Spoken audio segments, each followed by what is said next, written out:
Welcome back everyone. In this video we are going to discuss LeetCode's medium level problem, and the question is k closest point to origin. Okay, so in this question we will be given an integer k and we will be given coordinates and points coordinates x and y coordinate, and what we have to do is we have to return k nearest points from the origin. Okay, so what you can think is you can find the distance of all the k points from origin, all the n points from origin, and you can sort that array and can get k points easily. But in that case what will happen, your time complexity will be n log n. But we are going to do this question in time complexity of ok n minus k log k. Okay, so for doing that we will be using max heap. Okay, so first of all let's go through an example.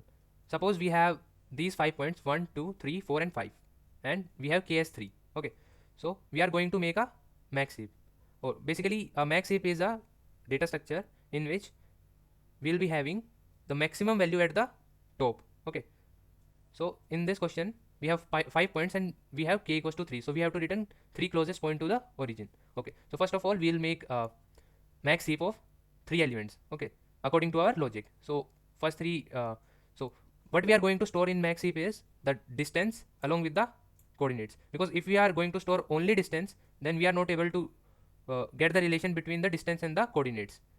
And another thing is, if you want to, like, if you are storing only distance and you are searching, then your time complexity will increase and you will be doing unnecessary computations. So for that we will make a pair. We will store it in according to this distance and we will attach the coordinates along with it. Okay, so suppose our first three distances were 18, 2 and 20.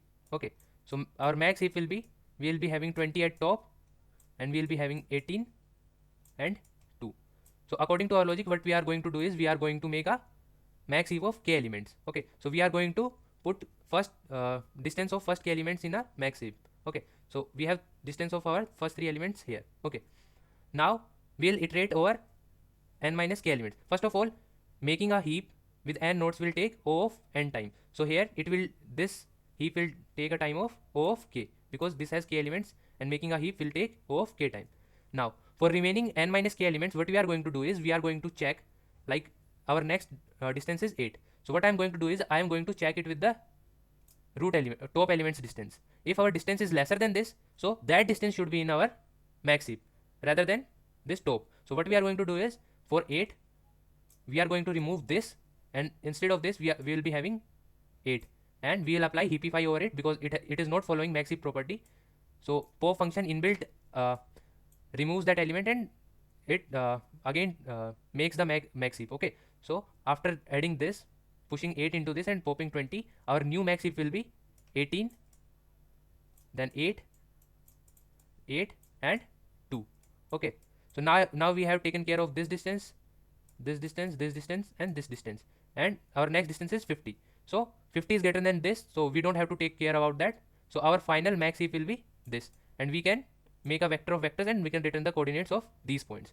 So our time complexity will be O of k for making our heap, max heap. Then for n minus k elements, what we are going to do is we are going to remove and push, and again we have to make it max heap. So for that heapify will take log k time. So our final time complexity will be O of k plus n minus k log k.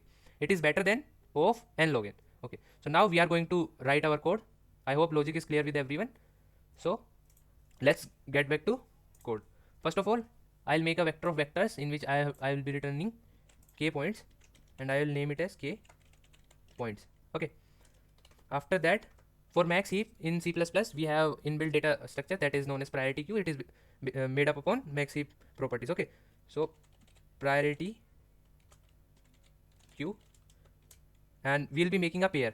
As I told you before, we'll be making a pair of distance, then x and y coordinate. Okay, so another thing is, instead of taking distance, we can take here is distance square, because what will be the distance? Suppose I have coordinates 5 and 5 here, so my distance will be 5 minus 0 ka whole square plus 5 minus 0 ka whole square ka square root. So for calculating square root I will be doing extra computations, but what we want to do is we have to compare two distances, so we don't require distance. Instead of that we can have square of distances and we can compare them and can get our final result.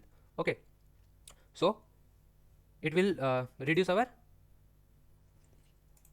computations. Okay, so we were here, now we'll make a pair, so that pair will be of, and I'll take it as long because while calculating distance it may the overflow may occur. So for that, and let's define ll as long int. Okay, so that I don't have to write it again and again, just I'll write ll for this. So ll, then again pair of int comma int. Okay, and I'll name this priority queue as pq. Okay, now I will have a for loop from starting from 0 to, and my I'll be less than points dot size and I plus plus. Okay, now I'll calculate distance for each point, and that will be power points I square and point of I1 square. So this will be square of distance calculated. Now we have to check if size of our PQ is already k or not. So for that, PQ dot size, if it is less than k, I'm going to push, and I have to make pair of distance, and again I'll have another pair, make pair of points I0 and points I1. Okay, so after that, what if size is greater than k? Then we have to check. Okay, so I will take the topmost value and I'll compare with it. Okay, so pair int comma int, I'll name it as temp, and I will store the topmost value of our priority queue. Okay, so this top function will return that, and now I will compare if temp dot first will be the distance of the topmost in our priority queue, and I will compare it with this distance that I calculated, and if this distance is less, then we have to pop and push this one, pq dot push. We are going to push, and again we have to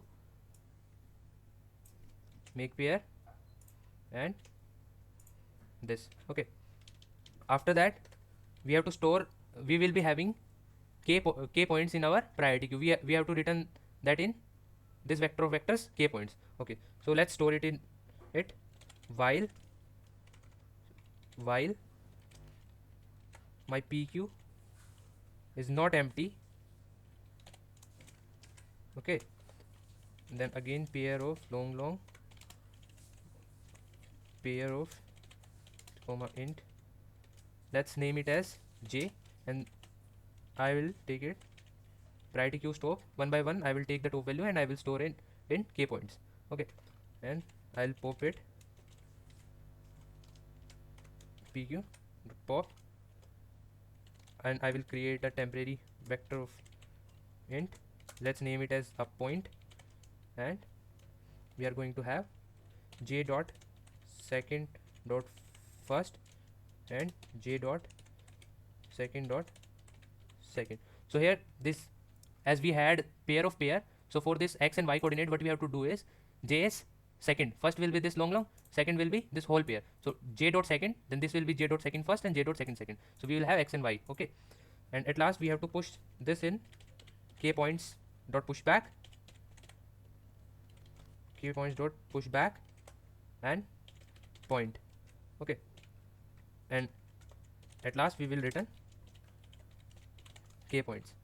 Okay, so let's try running our code.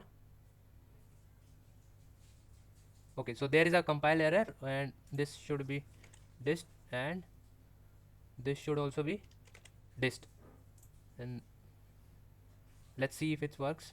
Okay, so I have missed this also. Okay, now I hope everything is fine.